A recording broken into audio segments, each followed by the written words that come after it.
ಒಂದು ಹಳ್ಳಿಯಲ್ಲಿ ಶಿವಣ್ಣ ಎಂಬ ರೈತ ವಾಸಿಸುತ್ತಿದ್ದನು. ಅವನು ಒಳ್ಳೆಯ ಮನಸ್ಸಿನವನಾಗಿದ್ದ. ಅವನ ಹೊಲದ ಪಕ್ಕದಲ್ಲಿ ಒಂದು ಹಳೆಯ ಮರ ಮತ್ತು ಅದರ ಕೆಳಗೆ ಒಂದು ಹಾವಿನ ಗುಹೆ. ಒಂದು ದಿನ ಶಿವಣ್ಣ ಹೊಲದಲ್ಲಿ ಕೆಲಸ ಮಾಡುತ್ತಿದ್ದಾಗ ಆ ಗುಹೆಯಿಂದ ಒಂದು ದೊಡ್ಡ ಹಾವು ಹೊರಬಂತು. ರೈತ ಮೊದಲಿಗೆ ತುಂಬಾ ಭಯಪಟ್ಟನು. ಆದರೆ ಹಾವು ಶಾಂತವಾಗಿ ಅವನನ್ನು ನೋಡುತ್ತಿತ್ತು. ಅದು ಯಾರಿಗೂ ಹಾನಿ ಮಾಡುತ್ತಿರಲಿಲ್ಲ. ಶಿವಣ್ಣ ಯೋಚಿಸಿದನು, ಈ ಹಾವು ನಮ್ಮ ಹೊಲವನ್ನು ಕಾಪಾಡುತ್ತಿರಬಹುದು, ಇದನ್ನು ಕೊಲ್ಲಬಾರದು. ಆ ದಿನದಿಂದ ಅವನು ಪ್ರತಿದಿನ ಹಾವಿನ ಗುಹೆಯ ಬಳಿ ಹಾಲಿನ ಒಂದು ಪಾತ್ರೆಯನ್ನು ಇಡುತ್ತಿದ್ದನು. ಹಾವು ಬಂದು ಹಾಲು ಕುಡಿದು ಮತ್ತೆ ತನ್ನ ಗುಹೆಗೆ ಹೋಗುತ್ತಿತ್ತು. ಒಂದು ದಿನ ಬೆಳಿಗ್ಗೆ ಶಿವಣ್ಣ ಹಾಲಿನ ಪಾತ್ರೆಯನ್ನು ನೋಡಿದಾಗ ಅದರೊಳಗೆ ಒಂದು ಚಿನ್ನದ ನಾಣ್ಯ ಇತ್ತು. ಅವನು ಆಶ್ಚರ್ಯಪಟ್ಟನು. ಇದು ಹಾವಿನ ಕೃತಜ್ಞತೆ ಇರಬಹುದು ಎಂದು ಅವನು ಯೋಚಿಸಿದನು. ಹೀಗೆ ಪ್ರತಿದಿನ ಹಾವು ಹಾಲು ಕುಡಿಯುತ್ತಿತ್ತು ಮತ್ತು ಪಾತ್ರೆಯಲ್ಲಿ ಒಂದು ಚಿನ್ನದ ನಾಣ್ಯ ಇರುತ್ತಿತ್ತು. ಶಿವಣ್ಣ ಅದನ್ನು ಲೋಭದಿಂದ ಬಳಸದೆ ಸಂತೋಷದಿಂದ ತನ್ನ ಜೀವನವನ್ನು ಸಾಗಿಸುತ್ತಿದ್ದನು. ಒಂದು ದಿನ ಶಿವಣ್ಣ ನಗರಕ್ಕೆ ಹೋಗಬೇಕಾಯಿತು.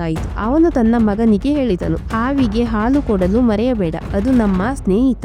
ಆದರೆ ಮಗನು ತುಂಬಾ ದುರಾಸೆ ಮನುಷ್ಯ ಆಗಿದ್ದನು. ಅವನು ಯೋಚಿಸಿದನು, ಗುಹೆಯೊಳಗೆ ತುಂಬಾ ಚಿನ್ನ ಇರಬಹುದು, ಹಾವನ್ನು ಕೊಂದರೆ ಎಲ್ಲಾ ಚಿನ್ನ ನನ್ನದು ಎಂದು ಯೋಚಿಸಿದ. ಮರುದಿನ ಅವನು ಹಾಲು ಇಟ್ಟುಕೊಂಡು ಹಾವು ಹೊರಬಂದಾಗ ಕೋಲಿನಿಂದ ಹೊಡೆಯಲು ಪ್ರಯತ್ನಿಸಿದನು. ಆದರೆ ಹಾವು ಚುರುಕಾಗಿತ್ತು. ಅದು ತಕ್ಷಣ ಕೋಪದಿಂದ ಮಗನನ್ನು ಕಚ್ಚಿತು. ಮಗನು ಭಯಪಟ್ಟು ಓಡಿ ಹೋದನು. ನಂತರ ಶಿವಣ್ಣ ಮನೆಗೆ ಬಂದಾಗ ಎಲ್ಲ ವಿಚಾರ ತಿಳಿದುಕೊಂಡನು. ಅವನು ದುಃಖದಿಂದ ಹೇಳಿದನು, ದುರಾಸೆಯಿಂದ ನಾವು ಒಳ್ಳೆಯ ಸ್ನೇಹವನ್ನು ಕಳೆದುಕೊಂಡೆವು. ಆ ದಿನದಿಂದ ಹಾವು ಮತ್ತೆ ಹೊರಗೆ ಬರಲೇ ಇಲ್ಲ. ಈ ಕಥೆಯ ನೀತಿ, ದುರಾಸೆ ಒಳ್ಳೆಯ ಅವಕಾಶವನ್ನು ಮತ್ತು ಸ್ನೇಹವನ್ನು ಕಳೆದುಕೊಳ್ಳುವಂತೆ ಮಾಡುತ್ತದೆ. ಈ ಕಥೆ ನಿಮಗೆ ಇಷ್ಟವಾದರೆ ಲೈಕ್ ಮಾಡಿ. ಇನ್ನಷ್ಟು ಕನ್ನಡ ಕಥೆಗಳಿಗಾಗಿ ಸಬ್ಸ್ಕ್ರೈಬ್ ಮಾಡಿ.